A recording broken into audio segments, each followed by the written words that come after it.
አንድ ሰው የሥራ ባልደረባ ነው አበሳጭታ አስቆጥተው ብትድ ያ ሰው ቀኑን ሁሉ ታውኮ ቢሁል አላህ ዘንድ አንተ ወንጀሉን ትጋራለህ። አንድ ጻሕፍት ምን ይላል መሰላችሁ? ድመቷን ማን መታት ይላል። ማን እንደመታት አብራችሁን ይፈልጉ። አንድ ትልቅ መስሪያ ቤት ላይ የሚሰራ የቤት አስተዳዳሪ ለስራ ይገባል። ሲገባ የድርጅቱ ዋና ኃላፊ ተቆጥቶ ነበር። በዛን ቀን ባህሪው ጥሩ አልነበረም። ልክ ስራ እንደገባ ያንን ግለሰብ ወረፈው፣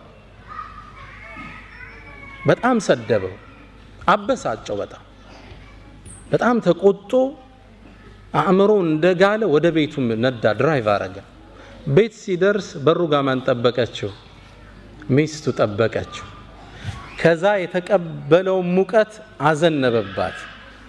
እህቶች አላህ ያስችላችሁ። ያው ባሎች ሲቆጡ እናንተ ላይ ነው አርም ያሳርፉት። ሚስትን እሱም ሰደባት። ተራ ነገር ነው የምታወራው። ተቆጣት፣ አበሳጫት። እንዴ ምንድን ሆኝ ነው የምትለኝ? ምን አረኩ? መለሰችለት።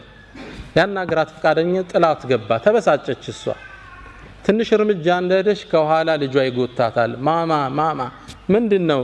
ቸኮሌት ግጅልኝ፣ ዞር በልፊቴ በጥፊ። እሷም ከባሏ የተቀበለችውን ማን ላይ ጣለችው? ልጇ ላይ ጣለችው።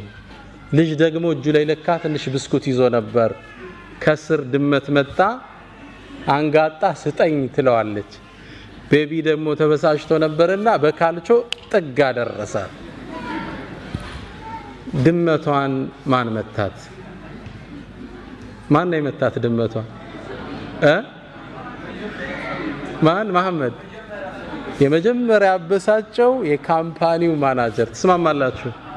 የስ ማሙሽ አይደለም የመታት። ቤተሰቡ የተቀባበለው መጀመሪያ የተለቀቀበትን ሰዓት ነው። አንተ አንድ ሰው ላይ የምትፈጥረው መናወጥ፣ የስነ ምግባር ጉድለትህ ብዙ ፋሚሊ ሊያዛባ ይችላል። ስነ ምግባር ወደ ሰዎች ልብ የምንሄድበት ምንድነው? መክፈቻ ቁልፍ ነው። በህይወት ጉዟችን ላይ